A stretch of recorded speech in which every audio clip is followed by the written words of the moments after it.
Hi అండి. 1111 టారోకి please అండి subscribe చేయండి, లైక్ ఇవ్వండి, షేర్ చేయండి. నన్ను సపోర్ట్ చేసినందుకు చాలా చాలా థ్యాంక్స్ అండి. మీకు పర్సనల్ రీడింగ్ కావాలంటే ఈ కాంటాక్ట్ నెంబర్కి కాంటాక్ట్ చేయండి, నేను డీటెయిల్స్ అనేది ఇస్తాను. ప్లీజ్ అండి ఒక లైక్ ఇచ్చి వీడియో చూడండి. మీకు మీ పాజిటివ్ ఎనర్జీ, మీ ఎనర్జీ నాకు కనెక్ట్ అయ్యి రీడింగ్ కరెక్ట్గా వస్తుంది.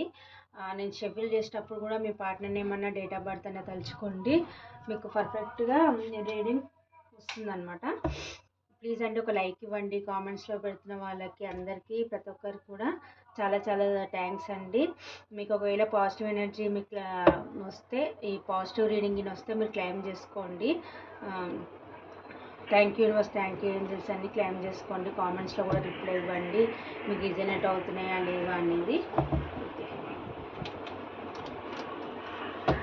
ఎవరు మీ గురించి ఆలోచిస్తున్నారు, మీతో మాట్లాడాలనుకుంటున్నారు, ఎవరు వాళ్ళు చూద్దాం. Thank you universe, thank you God, thank you angels, gratitude. Please అండి ఒక లైక్ ఇవ్వండి, సబ్స్క్రైబ్ చేసుకోండి, షేర్ చేయండి. ప్లీజ్ అండి లైక్ ఇచ్చి వీడియో చూడండి. నేను షఫిల్ చేసేటప్పుడు మీ పార్ట్నర్ ఏమైనా డేట్ ఆఫ్ బర్త్ అన్నా తలుచుకోండి. ఎవరు మీ గురించి ఆలోచిస్తున్నారు, ఎందుకు? ఎవరు మీ గురించి ఆలోచిస్తున్నారు, ఎందుకు? మీతో మాట్లాడాలనుకుంటున్నారు, మీ గురించి ఆలోచిస్తున్నారు, ఎందుకు? యూనివర్స్, ఎవరు మా వ్యూస్ గురించి ఆలోచిస్తున్నారు, మాట్లాడాలనుకుంటున్నారు, ఎవరు వాళ్ళు? యూనివర్స్ కరెక్ట్గా రీడింగ్ ఇవ్వండి. యూనివర్స్, ఎవరు మా వ్యూస్ గురించి ఆలోచిస్తున్నారు, మాట్లాడాలనుకుంటున్నారు, ఎవరు? యూనివర్స్,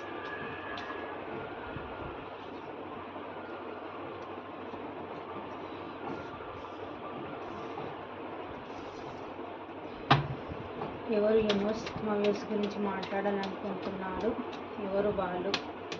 కరెక్ట్గా రీడింగ్ ఇవ్వండి. యూనివర్స్, ఎవరు మా వ్యూస్తో వచ్చి మాట్లాడాలనుకుంటున్నారు, ఎవరు మా వ్యూస్ గురించి ఆలోచిస్తున్నారు?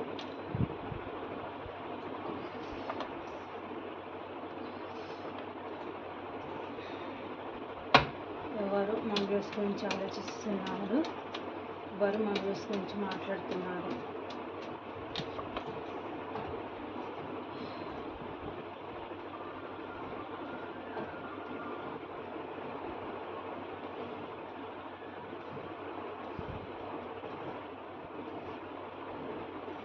ఎవరు మా వ్యూస్ గురించి ఆలోచిస్తున్నారు, మా వ్యూస్ గురించి మాట్లాడాలనుకుంటున్నారు? ఎవరు మా వ్యూస్ గురించి మాట్లాడాలనుకుంటున్నారు? మీతోని మా వ్యూస్తో మాట్లాడాలనుకుంటున్నారు, మా వ్యూస్ గురించి ఆలోచిస్తున్నారు. యూనివర్స్,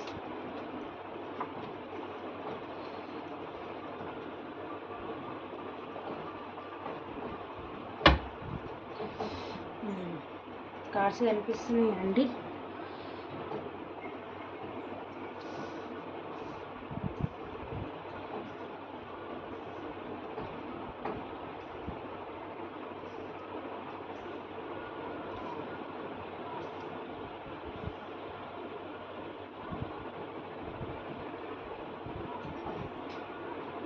ఓకేనా? బాటమ్ ఆఫ్ ద డెక్ వచ్చేసి క్వీన్ ఆఫ్ కప్స్. ఓకే, ఎవరు మీ గురించి ఓవర్గా ఆలోచిస్తున్నారు, మీతో మాట్లాడాలి అనుకుంటున్నారంటే మీ సోల్మేట్ అండి. వాళ్ళు మీ సోల్మేట్ అనమాట. మీ గురించి ఓవర్గా ఆలోచిస్తున్నారు, మీ గురించి మీరు గుర్తొస్తేనే చాలా వాళ్ళకి గిల్టీగా అనిపిస్తుంది, బాధపడుతున్నారు. మళ్ళీ మీ లైఫ్లోకి అయితే రావాలి అని అయితే అనుకుంటున్నారు. వీళ్ళు మీ సోల్మేట్ అంటే మీ చిన్నప్పటి ఫ్రెండ్స్ అన్నా కావచ్చు, లేకపోతే మీ లవ్డ్ వన్స్ అన్నా కావచ్చు, మీ హస్బెండ్ అన్నా కావచ్చు, వీళ్ళండి లేకపోతే మీ సరౌండింగ్ వాళ్ళన్నా కావచ్చు. వీళ్ళు ఎవరైతే మీ మైండ్లో ఉన్నారో వాళ్ళండి మీ సోల్మేట్స్ అనమాట. వాళ్ళు మీ గురించి ఓవర్గా ఆలోచిస్తున్నారు. మీరు తన లైఫ్లో ఉన్నప్పుడు మీ వాల్యూ అనేది తనకి తెలియలేదు. అయితే ఇప్పుడు మీ నుంచి మూవ్ ఆన్ అయ్యి వెళ్ళిపోయినాక పదే పదే యూనివర్స్ మీ జ్ఞాపకాలు ఏవైతే ఉన్నాయో వాళ్ళకి గుర్తు చేస్తుంది అనమాట. అదొక సాంగ్ ద్వారానన్నా కావచ్చు, లేకపోతే మీ పేరు ద్వారాన్నా కావచ్చు, ఏంజల్స్ నెంబర్స్ ద్వారాన్నా కావచ్చు, ఏదో ఒక విధంగా ఏదో ఒక విధంగా మీ ఇద్దరు కలిసిన మూమెంట్స్ ఏవైనా ఉంటే అక్కడికి వెళ్ళడం ద్వారానన్నా కావచ్చు, ఏదో ఒక విధంగా మీ జ్ఞాపకాలు అనేది యూనివర్స్ పదే పదే గుర్తు చేస్తుందండి. వాడు మీ సోల్మేట్స్ అనేది పదే పదే అయితే మీకు గుర్తు చేస్తుంది. మళ్ళీ మీ లైఫ్లోకి మిమ్మల్ని వాళ్ళని రీయూనియన్ చేయాలని అయితే యూనివర్స్ చూస్తుందండి. వాళ్ళు సోల్మేట్స్ అనమాట. అది మీ ఫ్రెండ్స్ అన్నా కావచ్చు, మీ సరౌండింగ్ వాళ్ళన్నా కావచ్చు, మీ లవ్డ్ వన్స్ అన్నా కావచ్చు, మీ హస్బెండ్ అన్నా కావచ్చు, ఎవరైతే మీరు ఎక్కువ ఓవర్ థింకింగ్ చేస్తున్నారో, మీ మైండ్లో ఎవరైతే ఉన్నారో, మీ మనసు మీ సోల్తో ఎవరితోనైతే కనెక్ట్ అయిందో వాళ్ళు మీ సోల్మేట్స్. వాళ్ళు మీ గురించి ఓవర్గా ఆలోచిస్తున్నారండి. కానీ వాళ్ళు మంచి పర్సన్లే అండి, ఆనెస్ట్ పర్సన్లే. కాకపోతే ఒక ఈగోయిస్ట్ పర్సన్ అనమాట పర్సన్స్. మళ్ళీ మీ లైఫ్లోకి రావాలి. ఒక ఎంపరర్ ఎనర్జీలో ఒక ఈగోయిస్ట్ బిహేవియర్తో మీరు ఒక మదర్లీ నేచర్ అనమాట. వాళ్ళకి మీరు ప్రేమని చూస్తూనే ఉంటే వాళ్ళనమాట. డబ్బు పరంగా కానీ, ప్రేమ పరంగా కానీ వాళ్ళని మీరు బాగా అర్థం చేసుకొని బాగా హెల్ప్ చేయడం కానీ అన్నీ మీరు వాళ్ళకి అడగకముందే అన్నీ మీరు ఇచ్చేవాళ్ళనమాట. వాళ్ళకి మీరు ప్రేమ కానీ, డబ్బు పరంగా కానీ అన్ని విధాలుగా మీరుకి వాళ్ళు అడగకముందే సఫిషియెంట్గా ఇచ్చేవాళ్ళనమాట. మీరు ఒక మదర్లీ నేచర్ అనమాట. ఇప్పుడు మీ వాల్యూ అనేది తనకు తెలిసి వస్తుందండి. ఆల్ ఆఫ్ సడన్గా మీ ఇద్దరి మధ్య గొడవలు వచ్చి మీ ఇద్దరు విడిపోయారండి. అది థర్డ్ పార్టీ వల్ల మీ ఇద్దరు విడిపోయారు. ఆ థర్డ్ పార్టీ ఎవరైనా కావచ్చు అండి, కెరియర్ అయినా కావచ్చు. మీ ఇద్దరి మధ్యలో ఎవరైతే ఉన్నారో వాళ్ళు థర్డ్ పార్టీ కిందకి వస్తారండి. మీరు మంచి హ్యాపీగా ఉండేవాళ్ళు. ఎవరి మాటలో పట్టుకొని మీ ఇద్దరు అయితే విడిపోయినట్టుగా అయితే ఇక్కడ నాకు కనిపిస్తుందండి. ఇప్పుడు ఎప్పుడైతే మీ టవర్ మూమెంట్ వచ్చిందో, మీ గొడవ జరిగిందో, ఏదైతే సిచ్యువేషన్ ఉందో అది తలుచుకొని బాధపడుతున్నారండి. మళ్ళీ మీ లైఫ్లోకి రావాలి, మీతో రీయూనియన్ కావాలి అని అయితే అనుకుంటున్నారు. కాకపోతే భయపడుతున్నారండి. వీళ్ళు పాస్ట్లో ఎవరో మాటలు పట్టుకొని మిమ్మల్ని అనవసరంగా తిట్టినట్టున్నారు, మిమ్మల్ని బ్లేమ్ చేసినట్టున్నారు. మీకు చెప్పకుండా చేయకుండా మిమ్మల్ని బ్లాక్లో పెట్టేసి మీ నుంచి మూవ్ ఆన్ అయిపోయి వేరే పర్సన్కో తన లైఫ్లో థర్డ్ పార్టీ ఏ సిచ్యువేషన్ ఉందో వాళ్ళకి ఇంపార్టెన్స్ ఇచ్చి మిమ్మల్ని ఇగ్నోర్ చేసి మీ నుంచి మూవ్ ఆన్ అయ్యి మిమ్మల్ని చీటింగ్ చేసి మీ నుంచి మీ ఎనర్జీ కానీ, మీ టైము కానీ, మీ ప్రేమ కానీ, మీ డబ్బు కానీ తీసుకొని అయితే వెళ్ళిపోయారండి. ఇప్పుడు మీ వాల్యూ తెలిసి వచ్చి, మీ విలువ తెలిసి వచ్చి, మీకు ఏదైతే చీటింగ్ చేస్తారో అవతల వాళ్ళు కూడా వీళ్ళకి ఇదే చీటింగ్ ఎదురయ్యి ఇప్పుడు మీ వాల్యూ అనేది తెలిసి మళ్ళీ మీ లైఫ్లోకి అయితే రావాలి అని అయితే అనుకుంటున్నారు. మీరున్నప్పుడే తన లైఫ్ చాలా హ్యాపీగా ఉండేది. మిమ్మల్ని పోగొట్టుకున్నాక తన లైఫ్ మొత్తం అప్స్ అండ్ డౌన్ అయిపోయిందనమాట. మీరున్నప్పుడు చాలా బాగుంటుండే, హ్యాపీగా అన్ని విధాలుగా సఫిషియెంట్గా ఉండి ఎమోషనల్గా, ఫిజికల్గా, మెంటల్గా చాలా బాగుండే వాళ్ళండి. ఇప్పుడు మీ నుంచి ఎక్కడైతే మూవ్ అని వెళ్ళిపోయారో ఇప్పుడు చాలా వాళ్ళిద్దరి మధ్యలో టవర్ మూమెంట్ రావడము, ఫైనాన్షియల్గా, మెంటల్గా అన్ని విధాలుగా వాళ్ళు డౌన్ఫాల్లోకి అయితే వచ్చేసారు. ఇప్పుడు మీ వాల్యూ అనేది తెలిసి వచ్చిందండి. మళ్ళీ మీ లైఫ్లోకి అయితే రావాలి అని అయితే అనుకుంటున్నారు. వీళ్ళు కొందరికి ఏమో ఫ్రెండ్స్ మధ్య గొడవ అయింది, కొందరికి ఏమో హస్బెండ్ అండ్ వైఫ్ మధ్య గొడవ అయింది థర్డ్ పార్టీ సిచ్యువేషన్ వల్ల, ఇంకొకరికి ఏమో లవర్స్ మధ్య అయితే థర్డ్ పార్టీ సిచ్యువేషన్ వల్ల రొమాంటిక్ మీ ఇద్దరి మధ్య ఇంకొక పార్ట్నర్ని తీసుకొని రావడము, లేకపోతే భార్య భర్తల మధ్య మీ ఇద్దరి మధ్య అత్త మామనన్న అంటే ఎవరన్నా మీ ఇద్దరి మధ్యలో సిచ్యువేషన్ అన్నా కావచ్చు, ఏదైనా కానివ్వండి ఆ థర్డ్ పార్టీ వల్ల వాళ్ళకి ఇంపార్టెన్స్ ఇచ్చి మిమ్మల్ని మీ నుంచి మూవ్ ఆన్ అయితే వెళ్ళిపోయారు. ఇప్పుడు మళ్ళీ మీ దగ్గరికి రావాలి, మీతో న్యూ బిగినింగ్ చేయాలి అని అయితే అనుకుంటున్నారు. కాకపోతే భయపడుతున్నారండి. పాస్ట్లో చీటింగ్ చేసి వెళ్ళిపోయారు కదా, మళ్ళీ మీ లైఫ్లోకి వస్తే మీరు యాక్సెప్ట్ చేస్తారా చెయ్యరా అని అయితే భయపడుతున్నారు. వచ్చి ఎఫర్ట్స్ పెట్టాలి అని అయితే అనుకుంటున్నారు. డబ్బు పరంగా కూడా చాలా ప్రాబ్లంలో ఉన్నారండి. మళ్ళీ కనెక్షన్లో కూడా ఎఫర్ట్స్ పెట్టి మీ దగ్గరికి రావాలి అని అయితే అనుకుంటున్నారు. కాకపోతే వాళ్ళు మీ లైఫ్లో ఉన్నప్పుడు మీరు ఒక గురువుగా మంచిగా మోటివేషన్ ఇస్తుండే అనమాట. వాళ్ళకి ఏ బాధ వచ్చినా ఏదో వచ్చినా కానీ ఇది ఇలా అనేది మీరు మంచిగా ఒక పెద్దరికంగా ఉండి వాళ్ళకి ఆపదలు రాకుండా మీరు కాపాడుతూ ఉండేవాళ్ళు అనమాట. మంచి పొజిషన్లో మీరు మంచి పొజిషన్లో ఉండి వాళ్ళకి అన్ని విధాలుగా మీరు చెప్తుండే వాళ్ళకి. ఇప్పుడు మీరు తన లైఫ్లో నుంచి వెళ్ళిపోయాక తన లైఫ్ మొత్తం ఆల్ ఆఫ్ సడన్గా టవర్ మూమెంట్ వచ్చిందండి. మీరు ఎప్పుడైతే తన నుంచి వాళ్ళు మీ నుంచి ఎప్పుడైతే మూవ్ ఆన్ అయిపోయారో తన లైఫ్ మొత్తం అప్స్ అండ్ డౌన్స్ వచ్చేసాయి. ఇప్పుడు మళ్ళీ మీ లైఫ్లోకి రావాలి, మీ వాల్యూ తెలిసింది కాబట్టి మళ్ళీ మీ లైఫ్లోకి రావాలి, మీతో న్యూ బిగినింగ్ చేయాలి అని అయితే అనుకుంటున్నారు. ఇప్పుడు మీ దగ్గరికి రావడానికి అయితే వాళ్ళు రెడీగా అవుతున్నారండి. వాళ్ళ మైండ్ మొత్తం డిస్టర్బ్లో ఉంది. మళ్ళీ మీ లైఫ్లోకి రావాలి, మీతో న్యూ బిగినింగ్ చేయాలి అని అయితే అనుకుంటున్నాను. మీ దగ్గర రావడానికి, యాక్షన్ తీసుకోవడానికి రెడీ అయితే అవుతున్నారండి. కాకపోతే మిమ్మల్ని ఇంత మిస్ అవుతున్నా, మిమ్మల్ని ఇంత మిస్ అవుతున్నా కానీ బయటకు వెళ్తే ఎంపరర్ లాగా మిమ్మల్ని మిస్ అవ్వట్లేదు, నేను హ్యాపీగా ఉన్నా అన్నట్టుగా అయితే పోర్ట్రే చేస్తున్నారు అలా. కాకపోతే డే అండ్ నైట్ అప్సెట్స్గా చాలా ఓవర్గా ఆలోచిస్తున్నారండి మీ గురించి. మిమ్మల్ని కోల్పోతున్నాను ఒక భయము, దిగులు, చాలా డార్క్ ఎనర్జీలో ఉన్నారండి.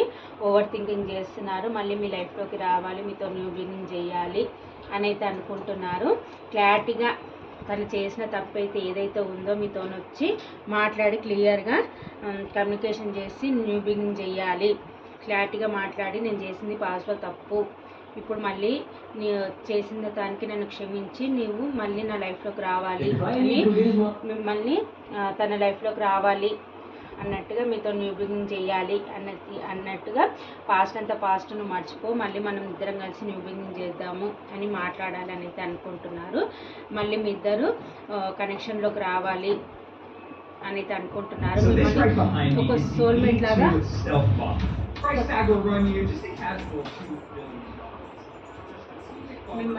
సారీ అండి ఇక్కడ సౌండ్ వస్తుందని.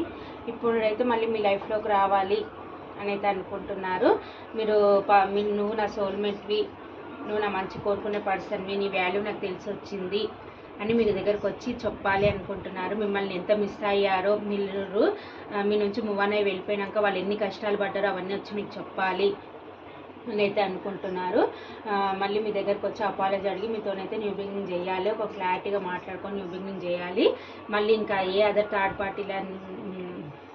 థర్డ్ పార్టీల అంటే వేరు మీ ఇద్దరి మధ్యలో ఏ సిచ్యువేషన్ ఉందో వాళ్ళది ఆ మాట వినకుండా, ఒక సపోజ్ ఇప్పుడు మీ ఇద్దరి మధ్యలో థర్డ్ పార్టీ వేరే వచ్చి మీ ఇద్దరి మధ్యలో ఏదన్నా చెప్పినా కానీ వాళ్ళ మాటలు నేను వినను, నీకే ప్రయారిటీ ఇస్తా అన్నట్టుగా మీకు క్లారిటీ తీసుకొని మీతో న్యూ బిగినింగ్ చేయాలి అని అయితే అనుకుంటున్నారు. సారీ చెప్పాలనుకుంటున్నారు. మీరు తన లైఫ్లో నుంచి వెళ్ళిపోయిన వాళ్ళు మీ లైఫ్లో నుంచి వెళ్ళిపోయినాక ఎన్ని కష్టాలు పడ్డారో అవన్నీ మీకు చెప్పాలి, క్లారిటీగా మాట్లాడుకొని న్యూ బిగినింగ్ చేయాలి అని అయితే అనుకుంటున్నారు. మిమ్మల్ని తన లైఫ్లో ఉంచుకోవాలని అయితే అనుకుంటున్నారు. వాళ్ళు చాలామందిని చూశారు, కాకపోతే మీలాంటి ప్రేమ ఎవ్వరు తనకి అందించలేదన్నమాట. మీరు ఒక క్వీన్ ఆఫ్ కప్స్, మీరు ఒక మదర్లీ నేచర్, మీలాంటి ఎనర్జీ తనకి ఎక్కడ కూడా దొరకలేదు. మీలాంటి మనిషి తనకి ఎక్కడ కూడా ఎంత చూసినా కానీ దొరకలేదు. చూశారు, ఆప్షన్స్ వెతికారు, మిమ్మల్ని మర్చిపోయేటట్టు ఇంకెవరైనా చేస్తారేమో అని అయితే అనుకున్నారు. కాకపోతే ఎవ్వరు కూడా మీలాగైతే లేరు తన లైఫ్లో. మీరు ఒక్కరొక యూనిక్ పీస్ యూనివర్స్ ఇచ్చిన గిఫ్ట్ అని అనుకుంటున్నారు. మళ్ళీ మీ లైఫ్లోకి అయితే రావాలి అనుకుంటున్నారు. క్లారిటీగా మాట్లాడుకొని న్యూ బిగినింగ్ చేయాలి. ఇంకా ఏ అదర్ పార్టీల మాటలు నేను వినను, నువ్వే నాకు ముఖ్యము, నీతోనే రీయూనియన్ కావాలి, నీతోనే న్యూ బిగినింగ్ తీసుకోవాలి అని అయితే చెప్పాలని అనుకుంటున్నారు. మిమ్మల్ని తన లైఫ్లో ఉంచుకోవాలని అయితే అనుకుంటున్నారు. మీరు ఒక మంచి పర్సన్, మీరు గురువు పొజిషన్లో ఉన్నారు అని అయితే కూడా అనుకుంటున్నారండి. ఇదండి వీళ్ళు పాస్ట్లో మీ నుంచి మూవ్ అయ్యి వెళ్ళిపోయిన వాళ్ళు మళ్ళీ మీతోనొచ్చి మాట్లాడి మీతోనైతే న్యూ బిగినింగ్ తీసుకోవాలి అని అయితే అనుకుంటున్నారు. రీయూనియన్ కావాలి, మీతో మాట్లాడాలని అయితే అనుకుంటున్నారు. ఇక్కడ రాశులు వచ్చేసి మేషసింహ ధనుసు రాశి, వృషభ కన్య మకర రాశి, కర్కటక వృశ్చిక మీన రాశి, మిథున తుల కుంభరాశి. ఈ రాశులు అయితే కనిపిస్తున్నాయండి. Numbers SUQ AB WXY initials అయితే కనిపిస్తున్నాయి. నెంబర్స్ వచ్చేసి 8, 9, 1, 4, 10, 11, 15, 20, 25, 6 ఈ నెంబర్స్ అయితే కనిపిస్తున్నాయండి. మళ్ళీ మీ లైఫ్లోకి రావాలనుకుంటున్నారు. అపాలజీ అడిగి మీతోనైతే న్యూ బిగినింగ్ చేయాలని అయితే అనుకుంటున్నారు. మీరుంటేనే తన లైఫ్లో హ్యాపీనెస్ అని అయితే అనుకుంటున్నారు. ఇదండి, ప్లీజ్ అండి ఒక లైక్ ఇచ్చి వీడియో చూడండి, క్లెయిమ్ చేసుకోండి అండి ఈ రీడింగ్ని. 1111 అని క్లెయిమ్ చేసుకోండి. ఏ ఏంజల్ నెంబర్ పెట్టి అయినా సరే క్లెయిమ్ చేసుకోండి. కామెంట్స్లలో రిప్లై ఇవ్వండి. థ్యాంక్ యూ అండి.